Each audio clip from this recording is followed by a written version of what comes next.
Hello po mga kababayan. Dito tayo. Higa tayo dito sa para relax sa hammock. Ayan, may duyan po. Di ba? Marami siya. Yan mga foreigners. Nandun si Mrs. Oh. Ayan oh. Oh, di ba? Napakagandang resort mga kababayan, beach resort. Ang daming mga foreigners dito po. Ang ganda ng paligid po. Napaka-presko. Doyan po tayo. Try natin mag-relax dito mga kababayan. Ang sarap pala mahiga dito. Ang sarap matulog. Di ba? Ayos ang buhay. Sana laging ganito araw-araw po. Sabi namin ni Mrs., kailangan din naman mag-relax paminsan-minsan. I-anniversary namin. Sabi namin, mag-travel tayo. Habang malakas pa tayo. Yan ang rason mga kababayan, bakit tayo nagta-travel. Kasi habang malakas pa. Ano yun? Yung barko, may lansa dyan, oh. Ayan, oh, may lansa doon. Pwedeng magbiyahe papunta doon sa malayo, sa isla. Ayan, yung gusto mag-travel papunta doon sa isla, pwede po sumakay doon. Ayan, oh, lalarga na. Maraming ibon yata dito. Mahuni ng ibon.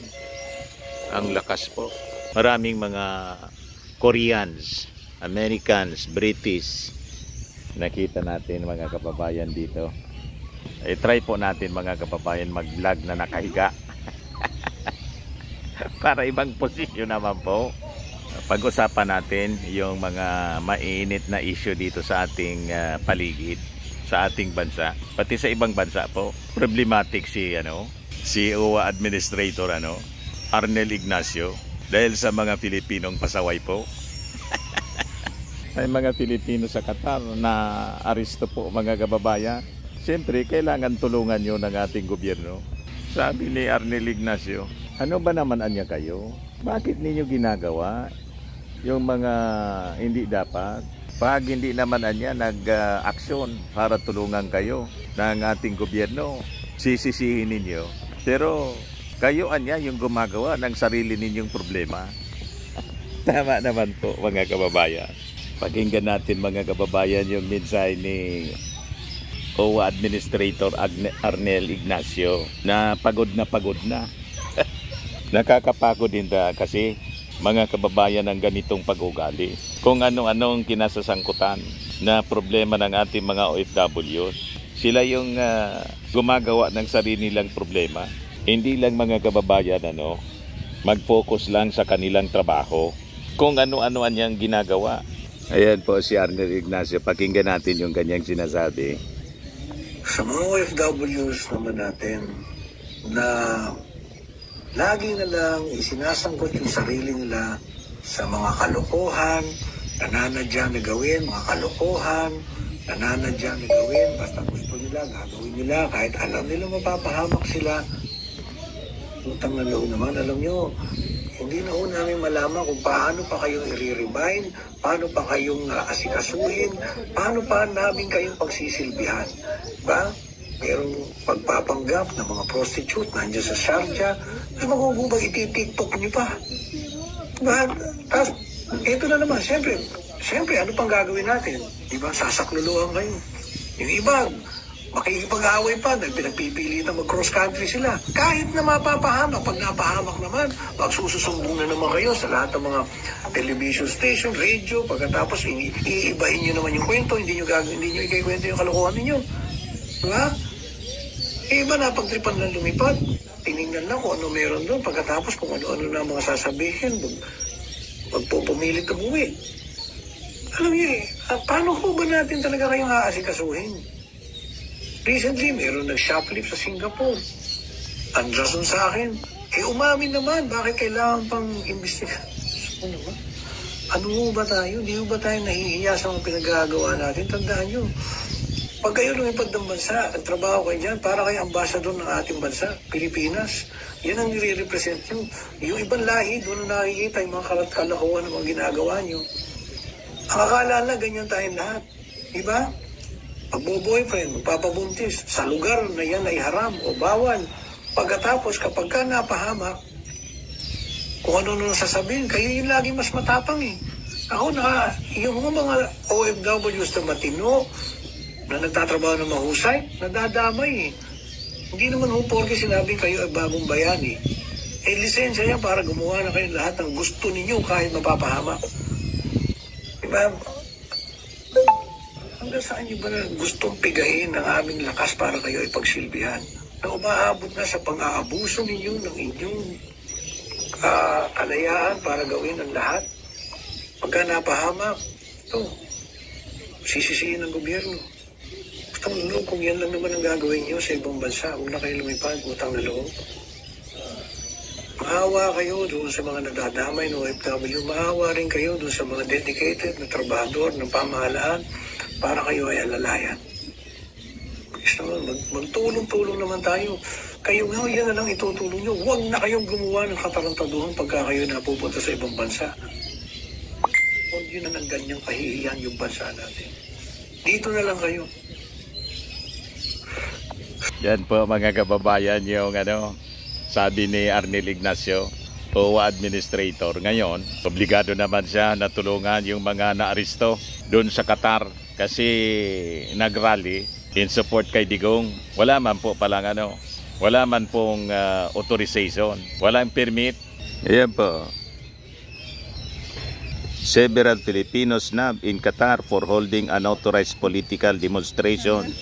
Sabi po ng Philippine Embassy.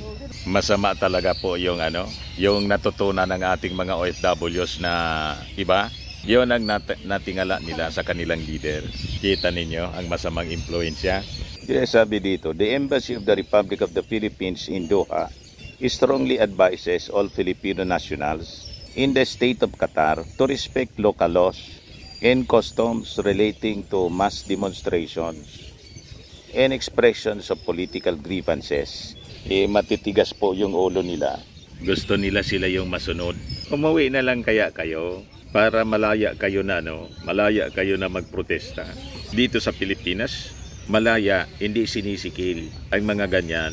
Paano sa ibang bansa? May mga batas sila na bawal po ang mga political demonstration. So yan tuloy ang inabot ninyo. So tama po si OWA Administrator Arnel Ignacio. Ito na naman anya. So siyempre, bilang opisyal ng OWA at saka mga embassy officials, tutulungan kayo. Obligado kayong tulungan.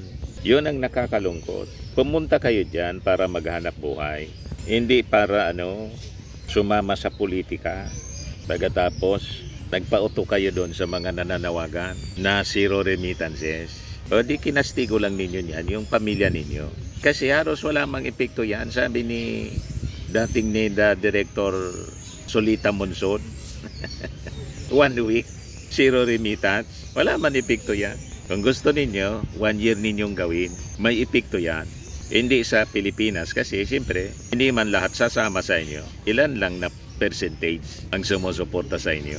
Ang magugutom niyan, hindi yung Pilipinas. Ang magugutom niyan, yung pamilya ninyo. Habang yung sinusupport ninyo na presidente at yung pamilya ng Duterte, masarap po yung pamumuhay. Nakaipon na eh. Di ba? Pero kung yan ang pinili ninyong buhay, magulo, adi ipagpatuloy lang ninyo po. Sarap na sarapan niya yung mo, Mr. Maravilla. Yung paduyan-duyan ka na lang niya. Paminsan-minsan lang po, mga kababayan, kailangan nating mag-relax. Napakaganda po. Napakasarap dito sa ilalim ng lilim ng kahoy. Di ba? Habang nasa napakagandang resort. Ayan. Balik na tayo doon sa kupuan ni Mrs. kasi nag-iisa lang si Mrs. Nandyan oh. May kwan doon oh. May lancha. Diyan oh.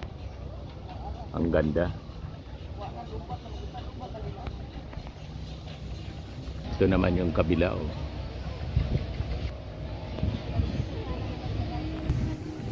Ayan po.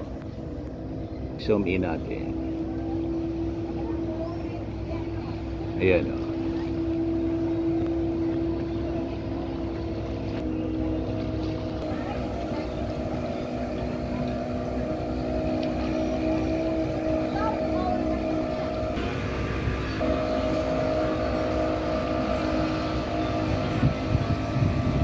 Di ba ang ganda rito pa mga kababayan? Babay na muna.